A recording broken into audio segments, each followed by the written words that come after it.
I know, and I love you too. This is why I've made it so that you can now have me everywhere you go. www.highimpactstudios.com. Press play. Links in our social media bio. Click at High Impact 1021 FM. Or you can just go the regular way. Turn on your radio and tune in to 102.1 FM. We love you at High Impact Radio. Mwah! See? There is no separating us now. Hey, High Impact. Hi, how may I help you? Who is the shortest basketball player in the world?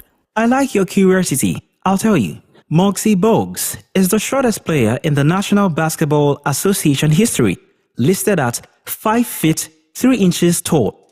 He was drafted 12th overall by the Washington Bullets in 1987. Oh, wow, that's interesting. I'm glad you asked. Hey, High Impact. Hi, how may I help you? Which club is the first to win Champions League? That's very easy. Real Madrid. The first Champions League was won by Real Madrid during the 1955 and 1956 season. Oh, thank you. You're welcome.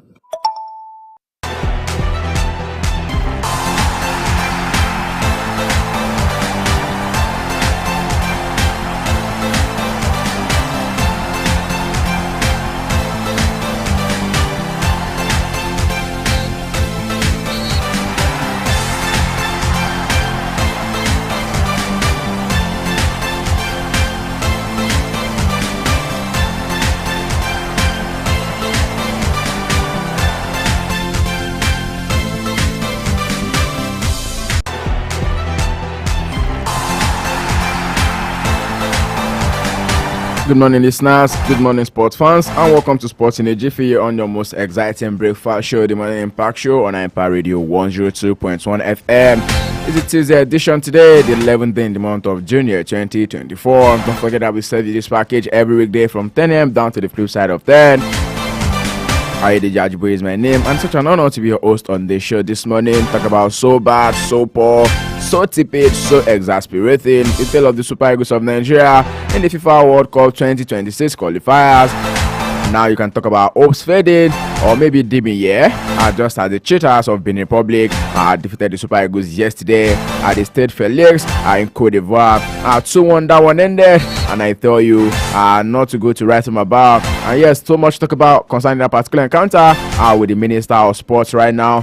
Talking about Senator John Owen Enom also querying the NFF, and he's now demanding technical reports over the Super Eagles' poor result. I tell you for a fact that right now, Super Eagles of Nigeria in the last 5 World Cup qualifying matches have not been able to get a win. And yes, talk about the current run of form of the Super Eagles.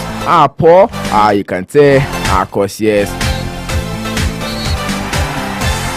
Lost one, drawn one, and then in that particular group C, I've not been able to win any of the last 4 matches. Not too good for the Super Eagles of Nigeria. And to say that right now, I've been in the Republic, are the ones stopping that particular group, and then the Super Eagles of Nigeria are currently sitting rock bottom, and then we'll wait for the outcome of other matches that we played in the group later today as well. From talks about the Super Eagles of Nigeria. This is so much to talk about concerning the NNL playoff where Nasarawa defeated Sokoto United yesterday and have now sealed their return to the Nigerian Premier Football League.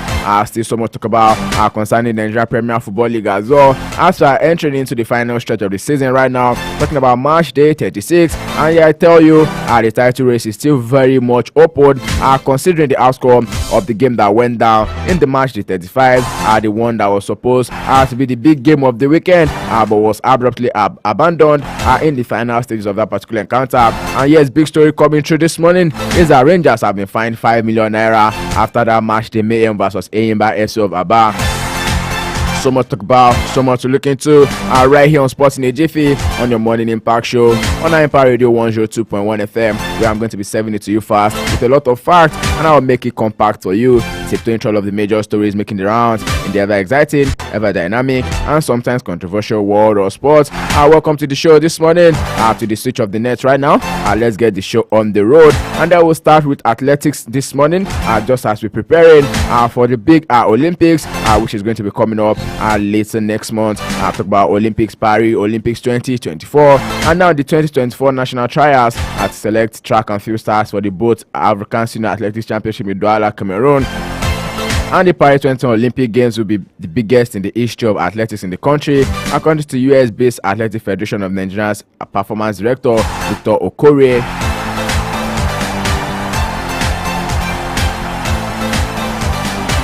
The FN National Trials is going to be holding from June 16 to 18 at the Samuel Ogbemudia Stadium in Benin City, Edo State, while the African Senior Athletic Championship in Douala will run from June 21 to 26. And shortly after both events, the Team Nigeria will embark on an overseas training tour on July 1 ahead of the Olympic Games. Already, some United States-based athletes, including Justin Jimo, a junior star who is coming from Benin City to battle for a ticket to the World Under-20 Championship, will be arriving in Benin City, Edo State today. And then speaking with journalists yesterday, from his base in the United States, Okorie, former African Games 400-meter hurdle silver medalist, stated that some of the big stars, including sprinter Favor Ashe and Samuel Ogazi, will also depart the United States today and arrive in Nigeria tomorrow ahead of the trials.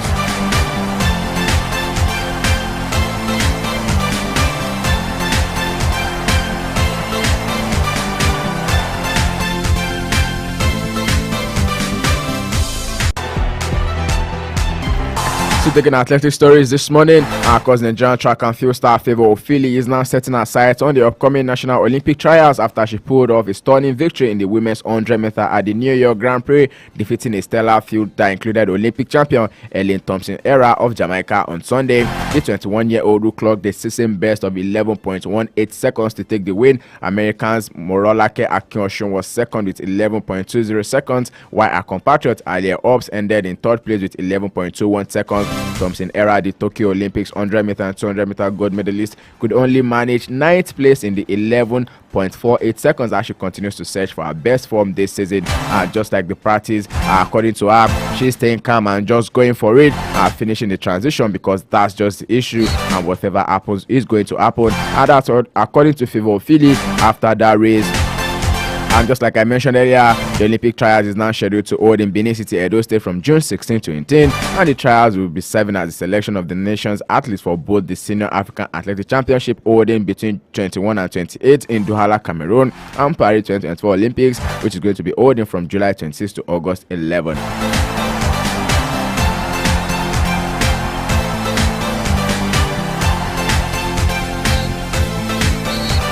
So other sports this morning, let's really talk about football a little bit before we skedaddle into Europe. And then we'll start it from the second tier football competition in the country, where Nasarawa United Football Club of Lafia yesterday became the first team at the ongoing Nigerian National League Super 8 Championship to gain promotion to the elite Nigerian Premier Football League NPFL when they were able to defeat Sokoto United 2-1 in match day 2. Nasarawa United have been imperial at the championship holding at the Nnamdi Azikiwe Stadium, talking about the Cathedral in Enugu, winning their first 2 games to make a quick return to the NPFL after their relegation last season. The Solid Miners, which won the championship opening match against El Kanemi Warriors of Maiduguri with a slim 1-0 victory on Saturday, came from behind to record a win over Sokoto United at the third match of the day 2 of the championship. And now it has been said that Sokoto United also had a surprise with the early minutes of the first half, when Nasarawa United defense line went flat, giving striker Adama Kizito room to slam the ball beyond the goalkeeper. And Sokoto United lost second in the championship, have punctured their quest for the NPFL ticket, where they lost the first game against Sporting Supreme of Abuja at the weekend. Here from 9 to the NPFL now, I'm talking about match day 36, and the Nigerian Premier Football League title race remains wide open as the season enters match day 36. While Enugu Rangers maintain their lead at the top, they are now facing a challenging away game against Shooting Stars on June 12, that's tomorrow, at the Lekon Salami Stadium, where a victory in this crucial match for Enugu Rangers is going to solidify their position and secure the coveted 150 million naira prize money. The title is, just like I mentioned, is still open for the likes of Aimba and also Remo Stars with 60 points and 59 points respectively, and the battle for first, second and third place, which guarantees Continental Club campaign qualification, is now intensifying. It's all to play for between all of these sides come tomorrow. And yes, both Remo Stars and Shooting Stars are also losing this weekend in the away games, and now they have to recoup midweek to stay in the title hunt.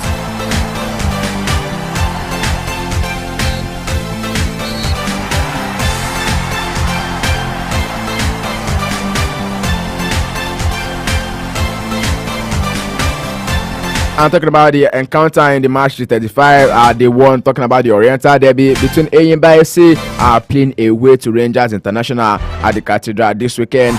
Full Park Stadium.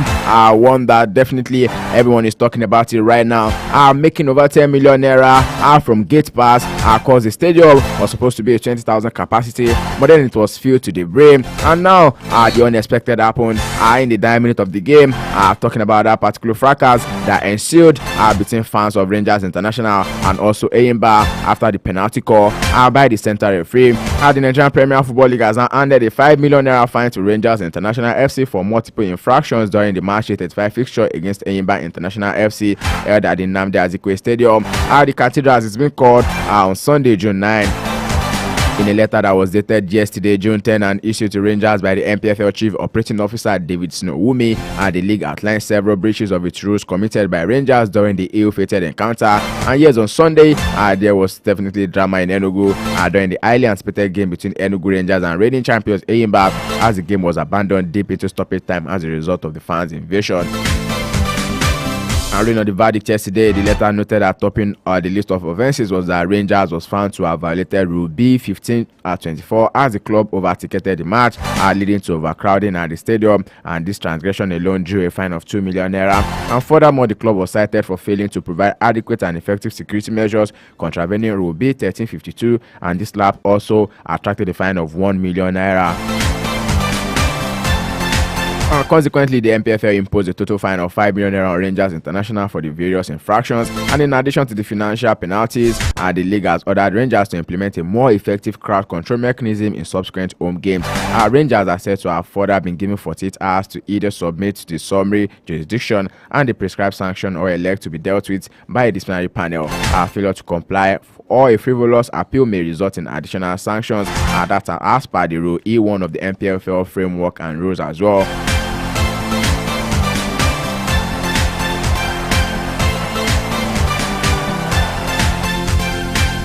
Quick one from the outcome of the match that went down yesterday, talking about the FIFA World Cup qualifiers ahead of the 2026 World Cup in Canada, Mexico, and United States of America.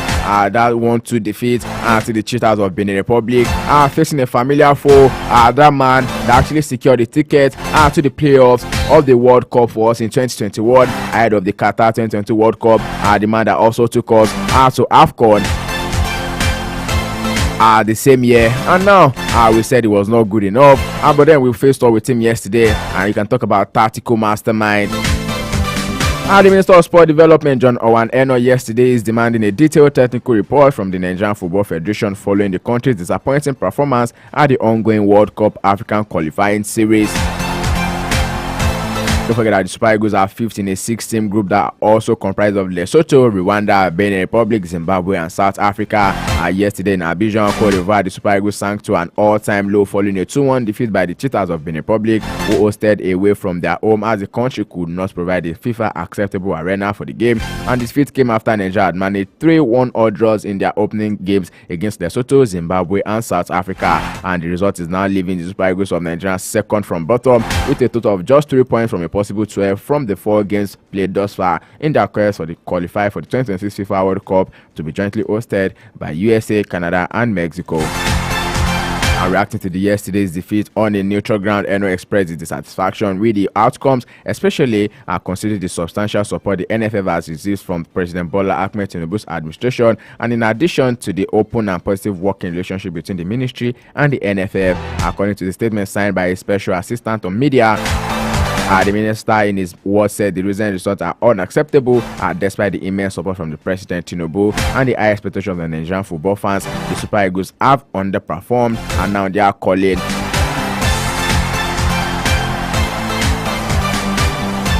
to know the reasons behind the poor showing and give cause why there mustn't be consequences for the disappointment caused by both the government and the generality of Nigerians. Senator John Owan Eno emphasized that Nigerian football fans demand and deserve answers and accountability from the NFF. Away from the home front right now, it's still so much to serve to you on the Sporting Jiffy right here on Empire Radio 102.1 FM. 70 to you fast with a lot of facts, and I'm making it compact. Whether you're an athlete or someone who loves the thrill of the game, I tell you, this is the right place for you to be, because I'll be giving you all of the very best stories making the rounds in the ever exciting, ever dynamic, and sometimes controversial world or sports. The early bird has gone all around the world to finally curate all of the big stories this morning.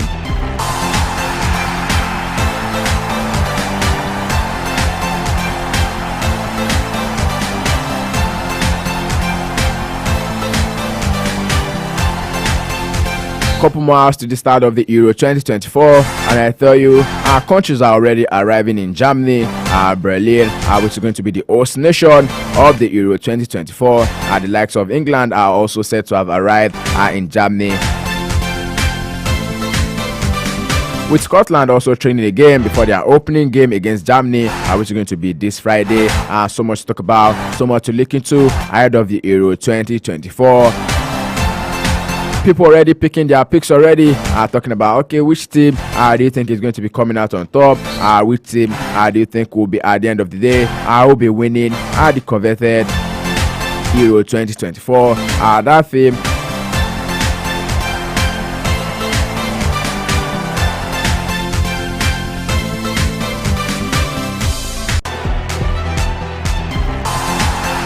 the team that will be getting the trophy of the hand of Italy. Don't forget how the last one went down.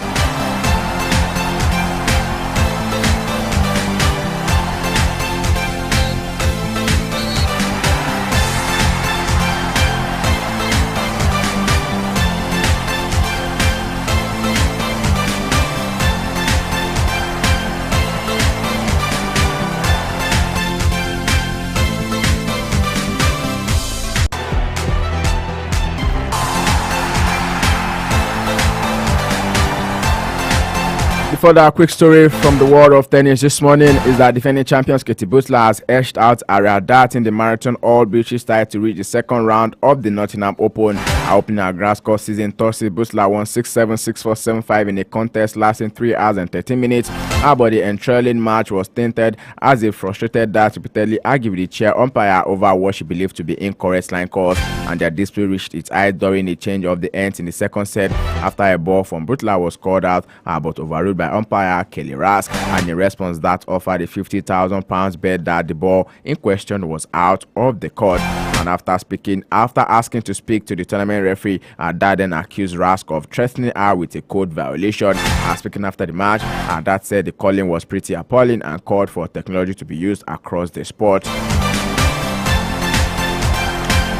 British number 1 Butler will play Victoria Gulibig of Switzerland or Canada's Rebecca Marino in the second round. With the 27-year-old victory in Nottingham 12 months ago was her first WTA title.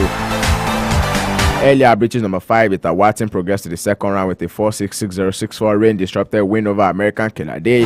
Watson will next face 6th-seed Karolina Pliskova of Czech Republic, and elsewhere British Jo Lily Wiyazaki and Emily Appleton were both beaten in the first round. Our fellow Britain Emma Raducanu is going to begin her Nottingham campaign today against Japan's Ena Shibahara, while top seed world number 10 Ons Jabeur opens against Colombia's Camilo Osorio. And in the men's challenger event at Nottingham, our second seed Dan Evans match with Switzerland Dominic Stricker was suspended at 6-3, 4-6 because of poor light and will resume later today. Our fellow Britain Paul Job beat 7th seed DJ Adjuvic 7-6, 6-4, while Cameron Norrie is seeded top and faces Sho Shima Bukoro in his opener later today as well. Another challengers this morning elsewhere, Jack Draper got his grass season off to a winning start, reaching the second round of the Stuttgart Open where he could meet fellow Briton Andy Murray. British number 2 Draper defeated Australian Sebastian Hoffner 7-5, 7-6, and then Murray will start his Stuttgart campaign against American Marcus Giron later today. The 37-year-old is preparing for what looks set to be his final Wimbledon, having previously said he does not plan on playing much more beyond this summer. He will team up with brother Jamie in the men's doubles at Wimbledon in what will be the first Grand Slam appearance as a pair. Don't forget that early this month, Jamie Murray says it was now or never for brothers to play together, and Wimbledon will be starting on the first day of July.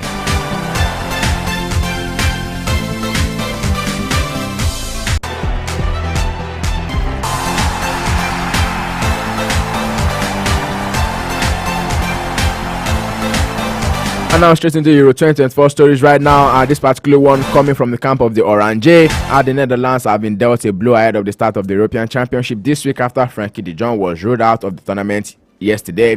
Chelsea defender Ian Martin has been called up in his place. De Jong, who is 27, has not played since injuring his right ankle in Barcelona's 3-2 defeat to Real Madrid on April 21. And despite that, the midfielder was named in the Ronald Koeman's 26 player squad for the Euros in Germany, with the expectations that he would be able to feature in the finals. And now, however, the Netherlands confirmed in a short statement that De Jong has lost a race against time and would not be fit enough to play any part in the tournament. From that, just like I mentioned, Gary Southgate and his England squad traveled to Germany for Euro 2024 yesterday, departing after one last training session at the St. George's Park with a full squad in attendance. Prior to their departure, the England squad were paid a royal visit by the Prince of Wales, where he met the players, coaching staff and support staff to wish them well and present them with their squad numbers for the tournament. Among the squad that touched down in Germany was Manchester United Tom Heaton, who was said to have received a last-minute call-up from Gary Southgate to join the squad as a training goalkeeper.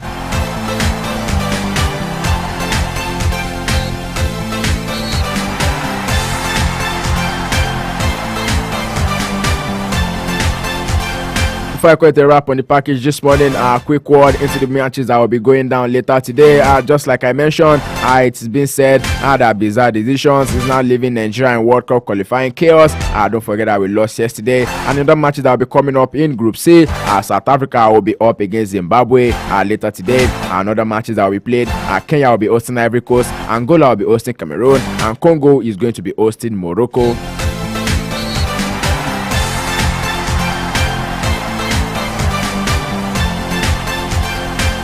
While in Group B, South Sudan is going to be hosting Sudan at 2 p.m. Nigerian time. In Group C, Lesotho will also be hosting Rwanda at 5 p.m. Nigerian time.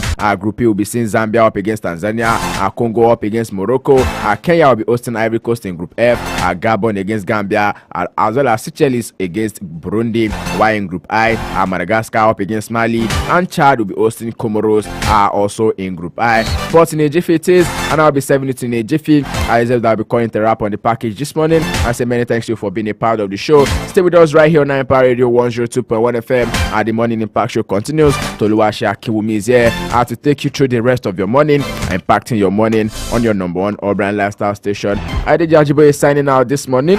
Don't forget to always stay with us because the service sports in the Jiffy every weekday from 10 a.m. down to the flip side of 10. Stay sporty, stay active, drink enough water to stay hydrated. Most importantly, do well to stay safe out there, do well to stay safe. I did Jajibo is saying, go out there and be the best version of yourself.